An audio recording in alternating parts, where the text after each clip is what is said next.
Difficile pour les patients atteints d'un cancer de se soigner en Martinique. Et en cette période de vacances, c'est pire. Nous allons en parler avec le directeur de la plateforme régionale d'oncologie. Mais avant, le reportage de Cécile Marr et Thierry Saucan.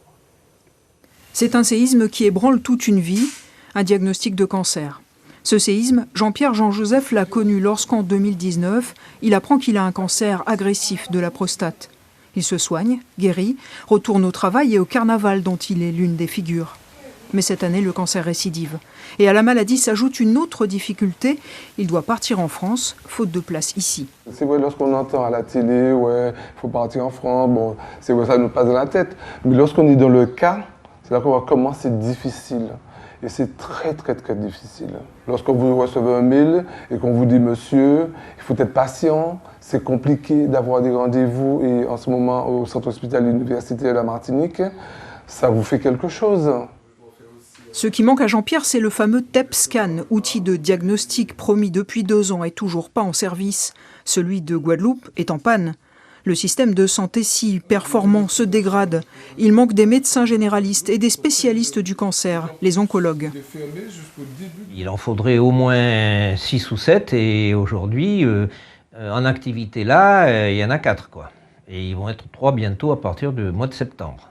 Pour avoir sa chimiothérapie, alors qu'il faut qu'elle soit faite dans les temps, on ne peut pas la faire dans les temps. Donc les délais s'allongent, à la fois pour la première prise en charge et puis entre les cures. Il y a aussi le problème pendant les vacances des malades qui viennent de métropole en vacances et qui ont besoin d'une continuité de chimiothérapie. Il se surajoute encore pendant cette période. Face à la difficulté des patients, la Ligue contre le cancer se mobilise. Elle peut aider à obtenir des rendez-vous, mais aussi apporter un soutien administratif et social. Aujourd'hui, je me retrouve en parcours de soins, j'ai des pertes de revenus. Qu'est-ce que je peux solliciter là aussi en termes d'aide légale? Quels sont mes droits et quelles sont mes aides? On a toujours la possibilité soit de venir nous voir, soit de nous appeler au 05 96 63 38 80, de manière à être dans notre mission de facilitateur d'obtention de rendez-vous. La Ligue contre le cancer prend en charge près de 500 patients par an. Si le TEP-scan devrait entrer en service à la fin de l'année, le manque de médecins, lui, sera plus long à combler. Pas de spécialistes supplémentaires prévus pour le moment, donc. Alors, quelle solution? Nous allons tenter d'en trouver avec notre invité, Guy-Albert Ruffin-Duhamel, le directeur de la plateforme régionale d'oncologie. Bonsoir. Bonsoir. Alors, tout d'abord, un patient atteint d'un cancer, que lui conseillez-vous pour se faire soigner actuellement? Je pense qu'un patient atteint de cancer, il faut vraiment être dans les bons clous et dans l'écoute des professionnels, notamment des médecins. Je pense que le patient ne doit pas se retrouver en situation d'isolement. C'est ça, c'est peut-être le premier combat, c'est que le patient ait un médecin généraliste coordonnateur, mais aussi un médecin référent. Dès lors qu'il y a ce médecin-là, je pense qu'on a des délais qui sont ceux qu'ils sont. On sait très bien qu'on y travaille. Extrêmement long. Donc. Extrêmement long, en tout cas, des délais qui sont compliqués, surtout que vous avez rappelé la période de juillet-août. Mais le plus important, c'est que ce patient soit suivi de manière à ce qu'il n'y ait pas de perte de chance. Et si vraiment on n'y arrive pas, ce qui est assez rare, dans ces cas-là, on prévoit des recours. D'accord. Et justement, quels sont les dispositifs d'aide, de prise en charge ? Ça veut dire qu'aujourd'hui, c'est-à-dire que là où on attend beaucoup, c'est dans les examens d'imagerie, c'est-à-dire dans ce qui concerne l'IRM, des examens comme le TEP-scan, puisqu'on n'a pas encore le TEP-scan. Il arrive très bientôt.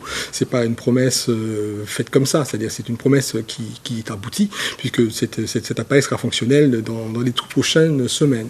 Ce qu'il faut aussi retenir, c'est que là, on est dans une période où on a géré une crise Covid, j'avais déjà annoncé ça, qu'on a fait des effets d'entonnoir, on a de plus en plus de patients, on a de plus en plus aussi de besoins de diagnostic. Les référentiels ont beaucoup évolué, ce qui fait qu'on a des patients qui ne nécessitaient pas forcément d'examens aussi complexes, mais qui dorénavant le nécessitent pour de meilleurs traitements. Là, on essaie vraiment de pouvoir juguler cette file d'attente. Je reconnais qu'elle est très longue, mais ce que je dis, c'est qu'il faut que ces patients se fassent connaître, soit en appelant directement notre plateforme pour avoir un suivi, savoir exactement est-ce que aujourd'hui ces délais qui sont trop long, et ça je le reconnais volontiers, puisse être accompagné. Comme je dis, on trouvera avec nos équipes les moyens, et le CHU fait un travail extraordinaire, il faut le souligner aussi, avec notamment son pôle d'imagerie, mais aussi son pôle de cancérologie pour réduire Mais au vous maximum. contactez justement, ça aura quelle incidence, puisqu'on voit quand même qu'il y a des patients qui directement paient leur billet d'avion eux-mêmes afin de se faire soigner. Quelle réponse est-ce que vous apportez à ces situations? C'est justement ce qu'il faut éviter. C'est-à-dire que les patients soient isolés. Je disais tout à l'heure qu'il ne faut pas qu'il y ait de rupture. Le patient se sentant effectivement tout à fait anxieux, parce qu'il a un diagnostic de cancer ou il suspecte fortement un cancer, donc il va avoir tendance, devant une maladie quand même qui est préoccupante, on ne parle pas d'une grippe, on parle bien de cancer, à prendre un avion spontanément, à essayer de trouver des solutions. Et ça, c'est beaucoup plus compliqué que de vraiment contacter la cellule de suivi de la plateforme de cancérologie, de manière à ce que ces patients-là soient suivis, aidés à la prise des rendez-vous, et si vraiment ces rendez-vous ne peuvent pas être pris dans les délais, qu'il y ait une mesure d'accompagnement de ces patients-là vers les centres hexagonaux notamment, mais avec un suivi, c'est-à-dire que ces patients ne paieront pas le billet d'avion par exemple, seront pris en charge intégralement par l'assurance maladie, puisqu'il s'agit quand même d'une carence du territoire. Donc tous les patients doivent entrer en contact avec vous. Ce qu'on disons qu'il ne faut pas qu'ils restent isolés. Le cancer de la prostate, à présent, la Martinique détient encore le triste record du taux de cancer de prostate le plus important. Est-ce que cette problématique-là est suffisamment prise en compte ? Oui, c'est-à-dire qu'on sait aujourd'hui que nous avons globalement, je disais que par rapport à la France hexagonale, une incidence sur 100 000 habitants, quand on pense à 100 000, on a légèrement moins de cancers. Même si, je rappelle, je vais beaucoup insister dessus, que la progression des cancers est beaucoup plus lente en France qu'elle est en Martinique. C'est-à-dire qu'on accélère un peu le processus, et ça. Et si on ne fait pas quelque chose un petit peu en prévention aussi, on pourra rattraper C'est donc prévu ? Oui, c'est justement de la prévention, oui, mais par contre, pour revenir à la prostate, c'est vrai, le cancer de la prostate en Martinique fait partie des cancers qui sont en surincidence, c'est-à-dire que par rapport à une population donnée, on n'a plus de cancer, et vous l'avez cité avec raison, on est parmi les chiffres qui sont records mondiaux, mais il n'y a pas que la prostate, il y a aussi le cancer du col de l'utérus, les myélomes multiples, le cancer de l'estomac, mais on sait aussi qu'il faudra travailler en prévention.